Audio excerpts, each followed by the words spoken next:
With the exodus of several international oil companies from Nigeria's onshore and shallow water sector, we're seeing a lot of Nigerian groups come in, move in to fill the gap. Seplat Energy PLC is one of such groups, and of course, they're a major producer here in Nigeria. And with their latest acquisitions, their assets have increased. Their acquisition and their deal with ExxonMobil, a deal worth $1.28 billion. Their assets are now up to 11 oil blocks onshore. We're talking about 48 oil and gas fields, 5 gas processing facilities, and 3 export terminals. As well, they're expected to develop 400 oil wells. And they're also projecting that they will more than double their production from 50,000 barrels a day to 120,000 barrels a day. We'll see whether or not this pans out. Their projections are this will be achieved in the next 6 months. But for investors who may or may not be, holding this stock at a premium of 5,700 or thereabouts, what is the year 2025 going to be for them? What is it going to mean for them? Are they going to see such returns as they did in the year 2024 and the year 2023? We are about to find out on today's show as Omobolade Agboola joins us on today's episode of In Good Company. We have the ever so smart and beautiful Omobolade Agboola here with us on In Good Company. She's an equity and macros analyst with Chapel Hill Denham. It's a pleasure to have you here. Thank you. Thank you for having me. Yes, it's a delight. So we are focusing on Seplat Energy PLC, and we know that they have delivered impressive returns, especially over the past 2 years, right? We've seen 110%, and that was in 2022, 2023. I beg your pardon, correct me if I'm wrong. And last year we saw about 147%. But let us a bit into Seplat, and I'm sure, investors are excited and happy about that. Give us a bit of background into their growth story and what is driving these returns for Seplat Energy PLC. Seplat Energy PLC is a fundamentally sound stock. If we look at it from a revenue standpoint, 5-year CAGR, that's the compounded annual growth rate. In dollar terms, it has grown by 7.3%. And this performance has been majorly driven by, steady production volumes, averaging about 48,000 barrels of oil equivalent per day, and also relatively high oil prices.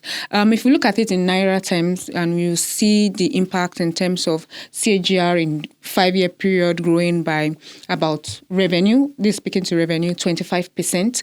Then you look at PAT doing about 12.6%. And this we can also attribute, apart from the fundamentals of the company, we also attribute it to the volatility in the Naira within those periods. I mean, it was interesting to hear you say that. I'm glad you wrapped up that way. There's a lot there to give investors confidence, but there are analysts who are taking a closer look at their books and are accounting, some of their impressive returns to the whole FX situation. I mean, we know that started somehow in 2023, spilled over into 2024, and that's when we saw those huge returns and, performance as well. So this year would you agree that, it's the volatility in the Naira that they sort of benefited off? I would disagree with you, because if we look at the 2023 financials for revenue grew by, in terms of dollars, like dollar terms now, revenue grew 11.5%.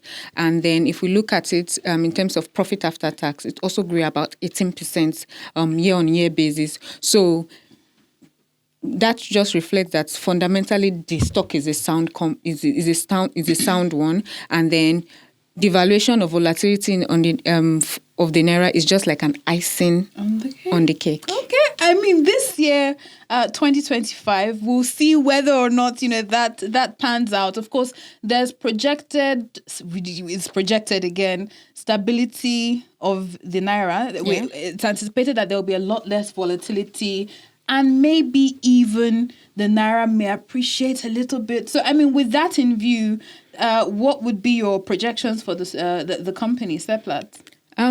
Projection outlook still remains positive. However, what we believe will be the major driver for growth is production volumes. This is realistic or, going to be made possible, especially with the acquisition of Mobil producing Nigeria unlimited assets, and also this is also on the back of we expect some moderation in global oil prices. So we expect that volumes will be the major driver. Then operational efficiencies, should also come into play for the company this year. Right. So volume will be the major driver. And you did bring up, my next point, which was, Trump in power right now. He has been screaming to OPEC to bring down oil prices. He's also, drill, baby, drill. That's his mantra, right? So that's more supply. And, people are expecting lower oil prices. Do you see this impacting, Seplat in any way? I don't expect it to impact them significantly much, especially because most of the time they hedge their contracts. So it's not as if they are just going to, most of their contracts are usually hedged. Right. So they would have, done proper research to make sure that they are not losing so much in case there is a significant drop in oil prices. And also looking at Trump, the president Trump of the United States, right? I agree that he wants increased oil production, and this may lead to, a drop in oil prices eventually. But I also know that it's pro-corporate. And so I don't think he will push it so far that oil prices will drop up to an extent that the oil companies will not be able to benefit from, they are going to suffer for it. So I just think that it's going to be, and we have OPEC on the other side. So my own opinion is that, oil prices would average about $75 per barrel in 2025. 75? Okay. That is, I won't say ambitious, but we'll see how it pans out. And we know that Trump is very unpredictable, so we never know how he's going to try and influence OPEC to bring down prices. But let's come to the stock, as specifically, and I'm sure you've been following it. The stock is, some will say, at a premium of 5,700 or thereabouts at the moment. And investors want to know, is it overvalued? Is it undervalued when it comes to earnings per share, when it comes to dividend yields? What's your assessment of the stock as a whole? Okay, for the stock price at 5.7, I don't think it's overvalued. And my opinion is based on the valuation of the company. Currently, it's trading at an EV to EBITDA of 4.53 times, around that part. And if you look at it on an average, 5-year average, it is 5.87 times. And if we look at it, comparing since 2022 up until now, it has traded at peaks of 7.02 times. So if applying that to the current, let me just say, applying that valuation, that's the 5-year average valuation, to the performance before the MPNU deal, we can say that the stock is appropriately priced, right, at 5.7. But given the impact of the MPNU deal, where we are expecting almost double the reserve, double production volumes, triple revenue, and leverage ratios still remaining steady in comparison to when they had not even acquired the asset, we expect that the price there will be a significant re-rating on the price.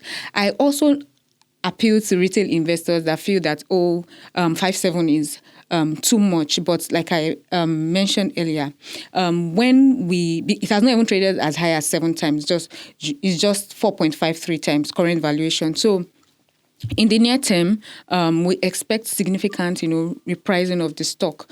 That's maybe the mid to the long term. We expect that investors will start seeing the real value, especially when they start sweating the assets that they've just So it sounds to me like you're saying the stock is undervalued and there's still a lot more room for, growth. Yes, there is. There is. Yes, there All is. right. With everything, you don't think that some of these developments have already been priced in? Because you know how the market sometimes work. They see the news and they say, okay, this is good news. And then they price that into...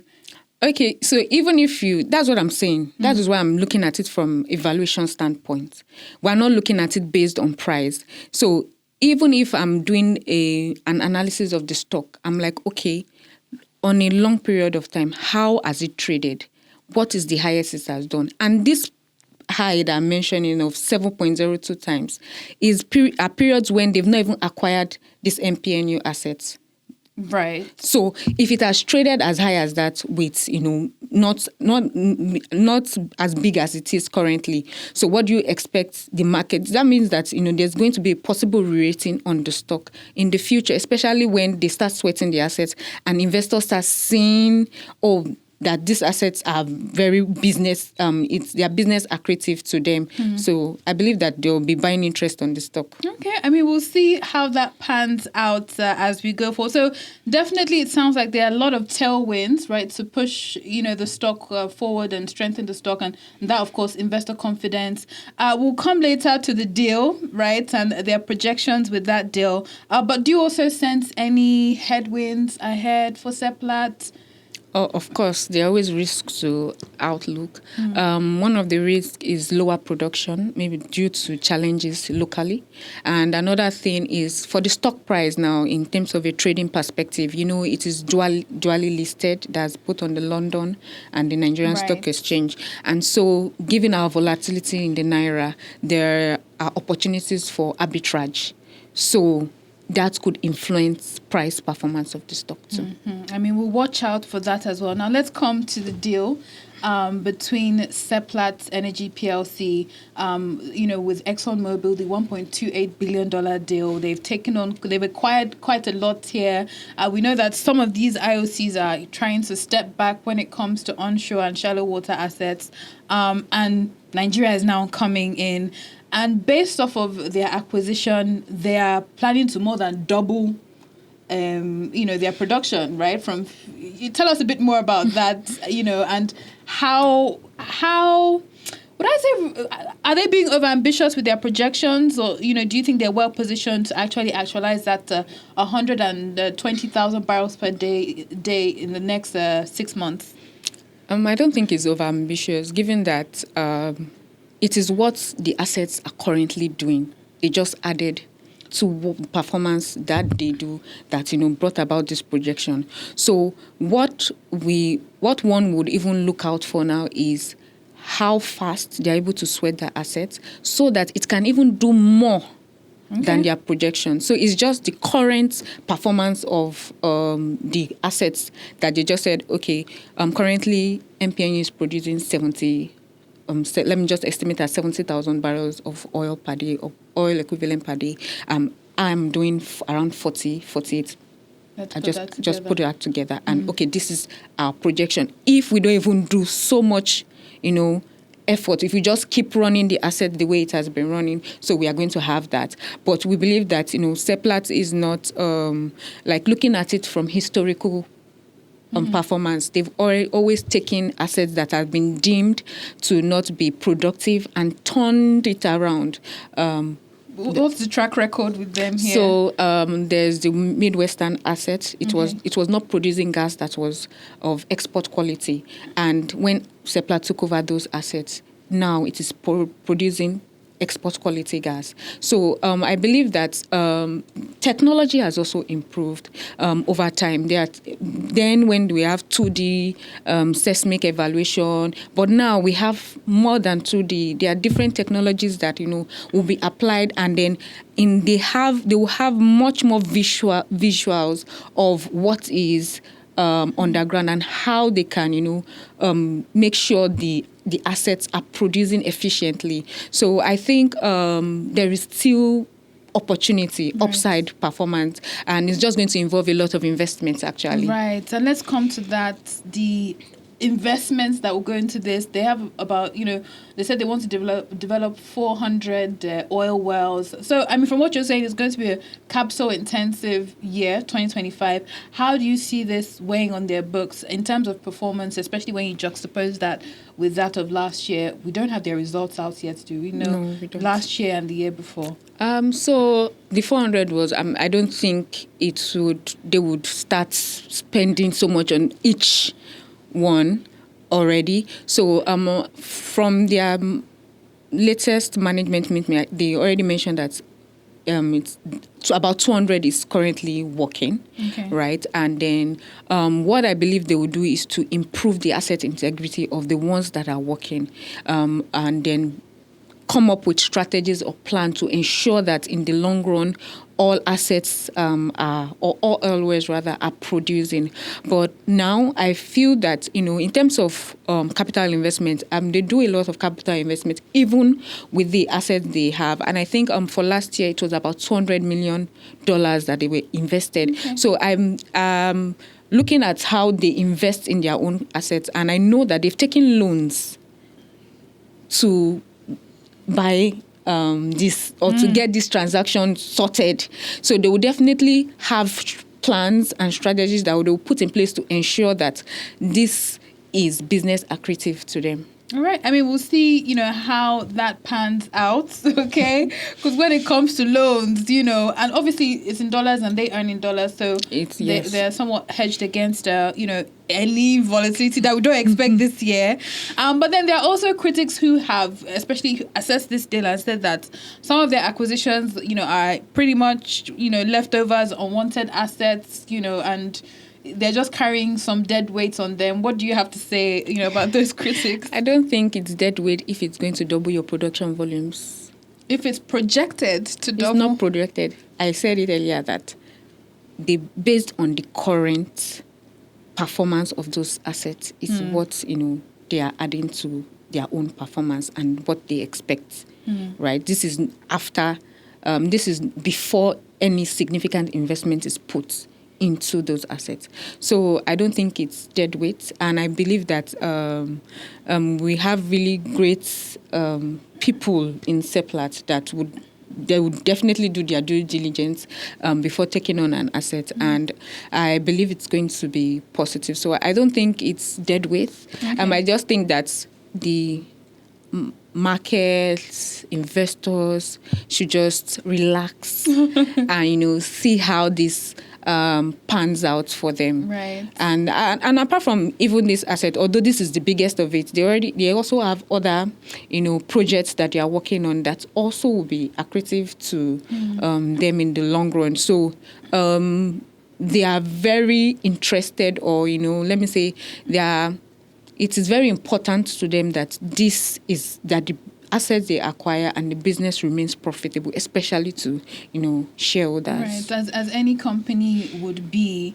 And I'm going to hammer on this a little bit more.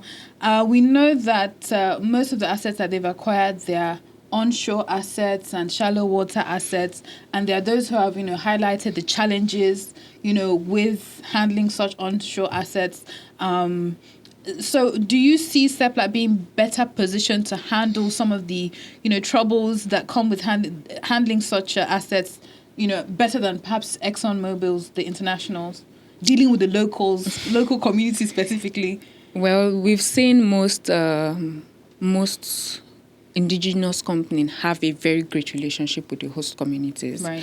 And Seplat's assets before now were onshore assets, and they've given their performance over the years. They've been able to show that they have good relationship with the host communities, and I don't think anything will be different now, since I believe that they will have structures put in place that would ensure that this relationship continues to be positive both to the host communities and the company. So I don't think it will be a problem. This is something they usually do before. It's not as if they are just new to it. Right. Yeah. So they have experience, and that obviously pays off. And speaking of relationship, they're expected to, run some of these assets in conjunction with NNPC. Do you see this as, a collaboration that will propel them or facilitate growth in production, or do you see any drawbacks here? I don't see any risks because the current assets that they have is also a joint venture with the NNPC. And I also expect that the same relationship or the same structure that has been put in place already to make sure the assets that they currently have, which is a joint venture, is working effectively, would also be applied in this case. So I don't think it's going to be a significant risks that they will not be able to sort out amongst themselves. Yeah. All right. And now in terms of competition, right, we know that Seplat is way ahead when it comes to the other players, somewhat ahead in stock price, especially when it comes to the pricing and its position on the NGX. How do you see some of its competitors like Aradel or Ando catching up anytime soon? Or you think that they are in a league of their own, Seplat? Okay, that's a question, but okay. I think that the way market prices things is based on is different, right? So if we compare Seplat's assets to Aradel's assets, they are not the same in terms of even production volume, right? But I will not say, of course, there will be competition to increase your assets and everything. But I think for now, Seplat would focus on, sweating their assets instead of competing for other assets, except maybe in the gas space, right? Because they are trying to expand their gas business. So I don't think it's a competition, especially in stock price, because the gap is they're on a league of their own. Its gap is quite far, but I believe that especially for Aradel, I expect that there's going to be a positive rating on the stock also in the short to mid term. We'll see what happens with Aradel. Perhaps we'll have you on then, maybe to talk about it. Seplat, we know, is one of the most expensive stocks on the NGX right now. So, I mean, overall, what's your outlook for Seplat this year? Is it going to be as good as the past 2 years or perhaps even better?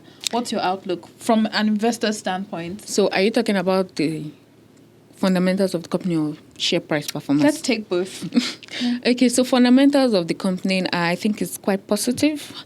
There may be some challenges in terms of consolidating and, operational efficiency. But I feel that I'm of the opinion, rather, that they have what it takes to, make it work. And generally it's going to be positive for them. And in terms of share price performance, a lot of things would